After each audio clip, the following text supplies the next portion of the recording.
İHA üretimini hızla yeniliyor, yeraltı tesislerinin girişini açıyor, denizdeki yeni güçlerini yeniden inşa ediyor. Tahran'ın artık yeni 4 acil stratejisi var. Peki İran savaştan sonra yeni bir ordu mu kuruyor? Amerika ve İsrail'in hava harekatları, yok edilen askeri üsler, sulara gömülen donanma ve rejimin en tepe isminin dini liderin suikastı. Amerika Birleşik Devletleri Merkez Kuvvetler Komutanlığı yani CENTCOM tüm dünyaya İran'ın askeri sanayisinin %90'ının yok edildiğini ve toparlanmalarının yıllar süreceğini ilan etti. Yani bu açıklama İran askeri unsurlarının artık bölgede operasyonel bir tehdit olmaktan çıktığına zemin hazırlıyordu. Bütün dünya İran ordusunun çöktüğünü düşünürken İran yüzünü tamamen asimetrik, durdurulamaz ve teknoloji odaklı yeni bir askeri doktrine çevirip yeni bir ordu kurabilir. Siyaset cephesinde Tahran kendi içindeki en büyük gücü, rejimin asıl bekçisi olan İslam Devrim Muhafızları ordusunu yani İRGC'yi bile baştan aşağı değiştirmeyi tartışıyor. Devrim muhafızlarını standart ordu gibi görmemek lazım. Devrim muhafızları bünyesinde üniversiteler, araştırma merkezleri, milyar dolarlar döndüren vakıflar, şirketler, inşa karargahı gibi önemli uzantılara sahip bir yapılanma. Ve devletin hemen her şeyini bir şekilde ulaşmış durumdalar. Yani iç güvenlik konusundan tutun da ekonomisine, işte petrol konularından tutun da aklınıza ne geliyorsa ticaretine kadar devletin hemen her yerinde devrim muhafızlarının bir izi bir etkisi söz konusu. Bazen doğrudan devrim muhafız kendi isimler buralarda görev almakta. Bazen de devrim muhafızlarıyla uyumlu çalışan isimler buralarda. Dolayısıyla devrim muhafızları böyle standart bir askeri birlik gibi düşünülmemesi gereken bir şey. İran'da o işi Erteş yapıyor, düzenli ordu yapıyor nispeten. Bu bağlamda da devrim muhafızlarının değişmesi, dönüşmesi evet belki içindeki bazı matematiği yeni sisteme göre, yeni döneme göre düzenleyebilirler. Ama bunlar böyle reform boyutunda ya da tamamen isim değiştirip başka bir şeye dönüştürmeye dönüşeceğini zannetmiyorum. Birincisi devrim muhafızları bir de marka değeri var. Yani hem içeride hem de İran'ın sınırın ötesindeki coğrafyada devrim muhafızları üzerinden bir anlatı var. Sertlik yanlısı siyasiler ve yeni lider Müçteba Hamaney sistemin bekası için kararlar alırken defalarca Batı'ya ima yüklü açıklamalar yaptı. Uzmanlar devrim muhafızlarının ekonomik ve siyasi olarak artık taşınamaz bir yapıya dönüştüğünü defalarca sürdürülemez olarak nitelendirdi. Hatta geçtiğimiz haftalarda İran'ın kendi içinden sızan bilgilere göre olası bir diplomatik masada bu örgütün terör listelerinden çıkarılması için isminin veya yapısının değiştirilerek doğrudan yeni bir İslami silahlı kuvvetler çatısı altına alınacağının sinyalleri de var. Anayasal engeller olsa da siyasi aklın bulduğu çözüm kurumu ortadan kaldırmak değil, onu Batı'nın yaptırımlarından ve terör etiketinden kurtaracak yepyeni bir ambalaja sokmak. Peki İran nasıl yeni ordu kuruyor? Yeni stratejide neler var? Bunların hepsini sizlere tek tek anlatacağız. Videoya geçmeden önce küçük bir hatırlatmamızı yapalım. GZT olarak 3 milyon aboneye doğru emin adımlarla ilerliyoruz. Tabii bu ilerlemede sizlerin desteği de gerek. Dünya ve yerel medyada olmayan içerikleri, kapalı kapılar ardındaki istihbarat raporlarını ve gizli askeri planları sizlere anlatmaya çalışıyoruz. Eğer siz de bu videoyu beğendiyseniz ve abone değilseniz kanalımıza abone olmayı unutmayın. Hazırsanız başlayalım.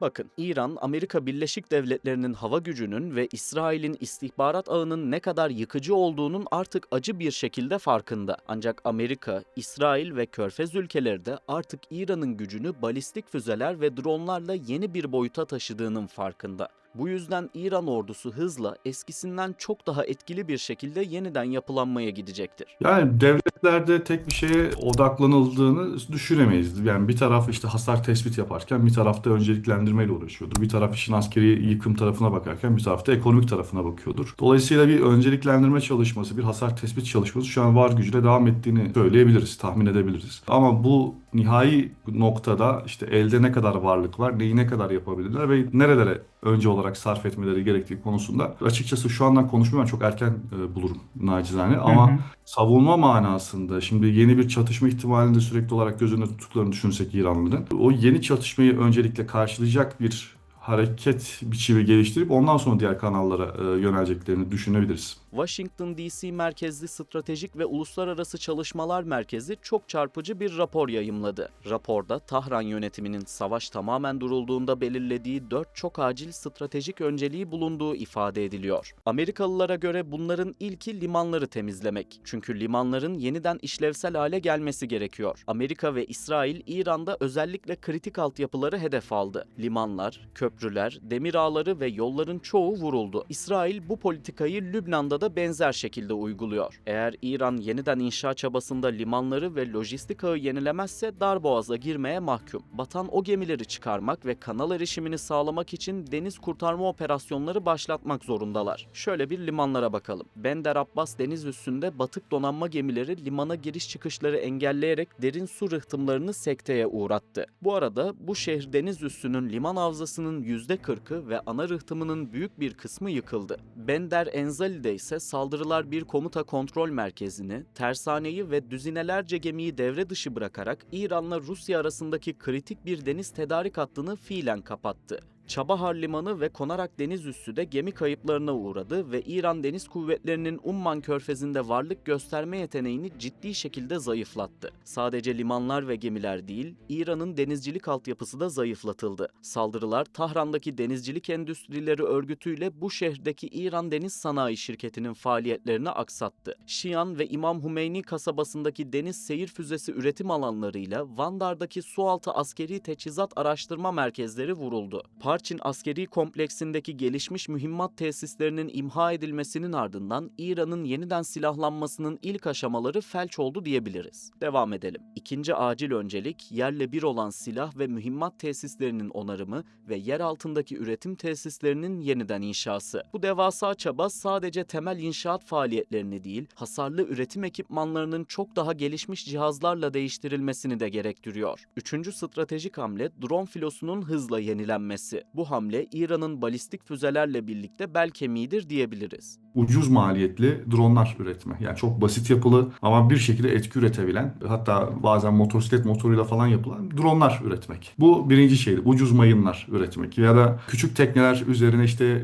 ikili mayınlar yerleştirip mayınlamada işte bir iki mayın yerleştirip mayınlama konusunda böyle asimetri yaratma. Veya teknelere yerleştirilen çeşitli silahlar, patlayıcılar şeklinde böyle hızlı sonuçlar alacak, satürasyon saldırıları yapılabilecek, savunma sistemlerini satüre edebilecek, yani doyurabilecek, doygunlaştırabilecek sistemler üzerine çalışmak. Ve tabii ki düşmanın, hasımların hava üstünlüğünü bildikleri için de bunları yeraltı tesislerine çekmek, ki bunu Kuzey Kore'de zamanında çok büyük işbirlikleri yaptılar. Pasif Savunma Konseyi diye bir kurumu diye bir şeyleri var İranlıların. O bu işleri organize ediyor. İşte yeraltı tesisleri sertleştirmek, kritik altyapıları sertleştirmek, yani bombalardan hızlı bir şekilde etkilenmeyecek hale getirmek. Bunun gibi şeyler zaten İranlıların 40 yıldır yaptığı şey. Yani yeni bir şey yok. Dolayısıyla şu an bunları yeniden dönmeleri daha savaş sürerken devam ediyordu. Yani işte Çin'den bir SİDA vesaire falan da aldılar. Hani bütün bu dronların tekrar üretim hattını kurmaya çalışmaları vesaire, bunlar daha savaş sürerken yapmaya çalıştıkları şeylerdi. Savaş sonrasında bunu hızlı bir şekilde onarıp tekrar asimetrik caydırıcılığı sağlamak adına adımlar atacaklarını beklemek çok da olasılık dışı değil. İran'ın askeri doktrininin ve rejiminin tam merkezinde yer alıyor.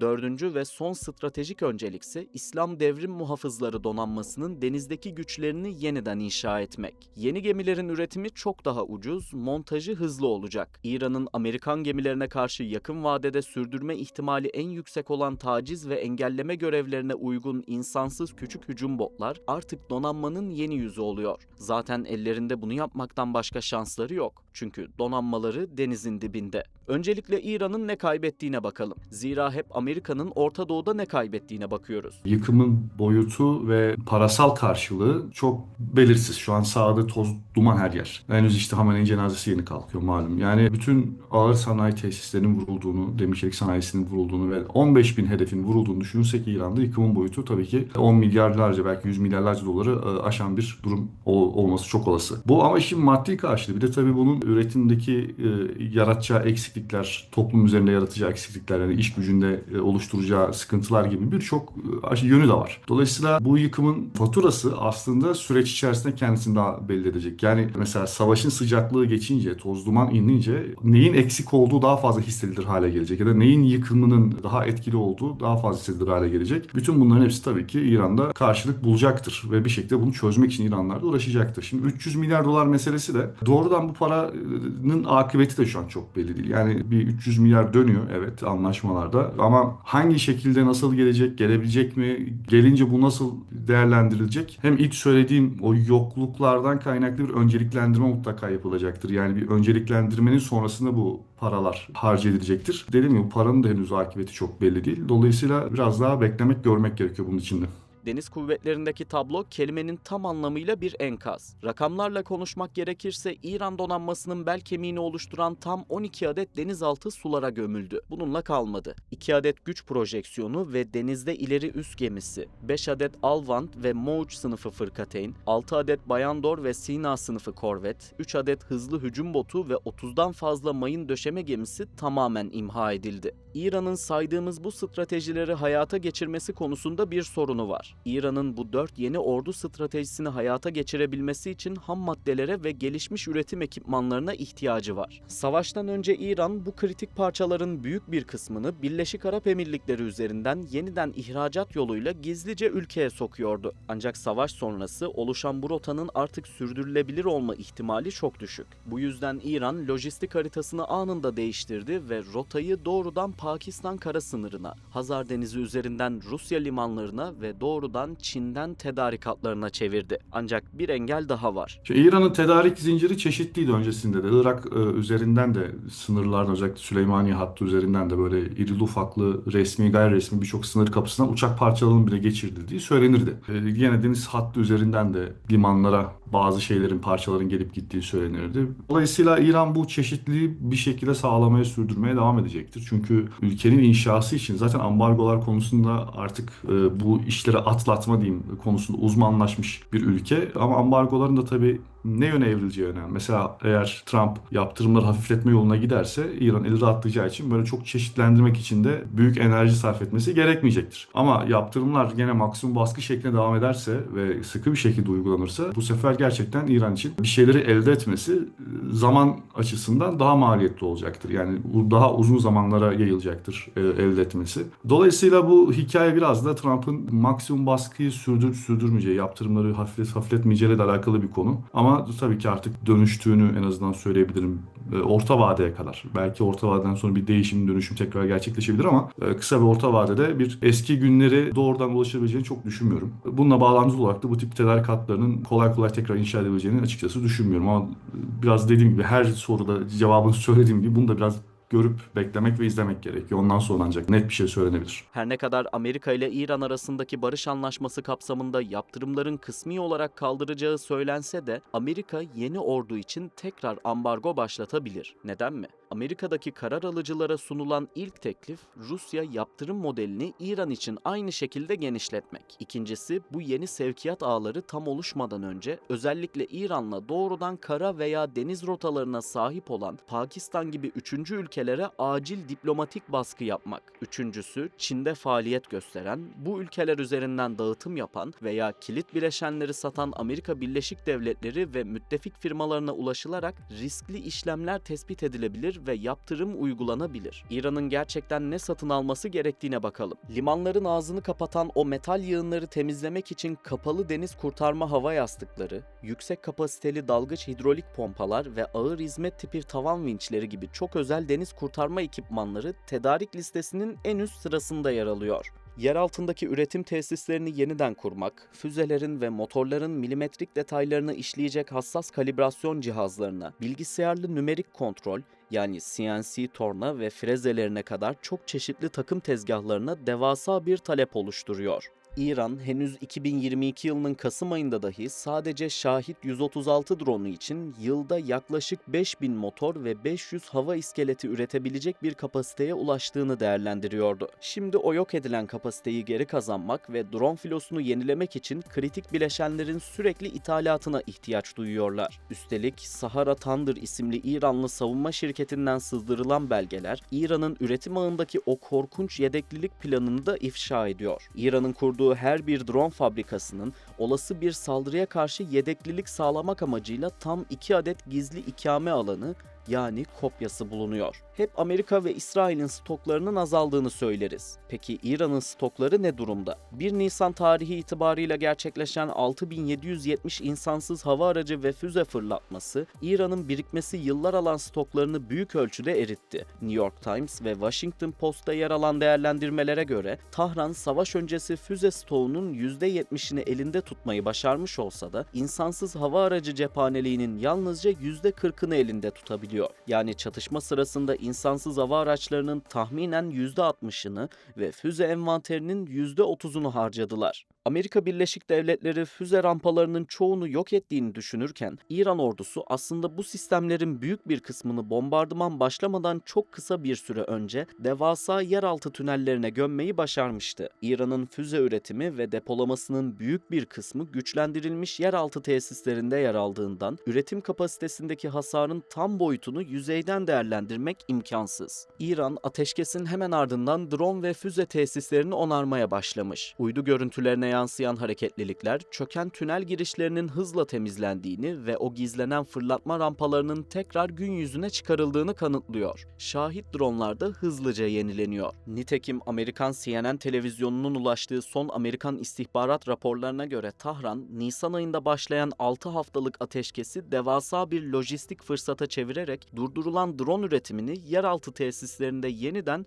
ve görülmemiş bir hızla başlattı. Öyle ki Amerikan istihbarat yetkilileri İran'ın toparlanma ivmesinin öngörülen tüm zaman çizelgelerini aştığını açıkça itiraf ediyor. CENTCOM yıllar sürecek bir çöküşten bahsederken, sızan değerlendirmeler İran'ın drone saldırıları kapasitesini sadece 6 ay içinde tamamen eski seviyesine çıkarabileceğini vurguluyor. Üstelik ağır bombardımana rağmen İran'ın elinde savaş öncesi kapasitesinin tam yarısını oluşturan binlerce insansız hava aracı hala atışa hazır bekliyor. Ayrıca yeni kurulması beklenen ordu Hürmüz'e göre planlanacak. Amerika'nın İran'ı tamamen saf dışı bırakmasını ve rejimi değiştirmesini engelleyen en büyük engel Hürmüz Boğazı. İran bu yeniden yapılanma sürecinde denizlerdeki konseptini tamamen değiştiriyor. Savaş gemileri sulara gömülünce İran suları kontrol etme stratejisini hızlı ve ucuz gemilerle, botlarla asimetrik bir şantaj ağı üzerine kuracak gibi görünüyor. Küresel petrol ticaretinin şah damarı olan Hürmüz Boğazı artık bu yeni hayalet ordunun en büyük koçbaşı olacak. Deniz mayınları, intihar botları ve kıyıya konuşlandırılmış yüzlerce kamikaze drone'la desteklenen bu fiili abluka planı daha önce işe yaramıştı. İran yeni düzende bunu devam ettirmeyi ve daha da genişletmeyi planlıyor. Sonuç itibariyle karşımıza yeni bir ordudan ziyade açığını kapatmaya çalışan ve asimetrik kapasiteyi genişletmeyi hedefleyen İran çıkıyor. Artık savaş kurallarına göre hareket eden klasik bir ordu yok. Kaybedilen devasa savaş gemilerinin yerine artık hızlı üretilebilen dronlar, dakikalar içinde ateşlenen yeni nesil füzeler ve Hürmüz Boğazı'nı kilitlemeye hazırlanan intihar botları alıyor. Peki sizce İran yeni ordusunu nasıl kurmalı? Amerika ve İsrail savaşından sonra yeni adımlarını nasıl atmalı? Yorumlarınızı bizimle paylaşın. Bir sonraki envanter videosunda görüşmek üzere. Hoşça kalın.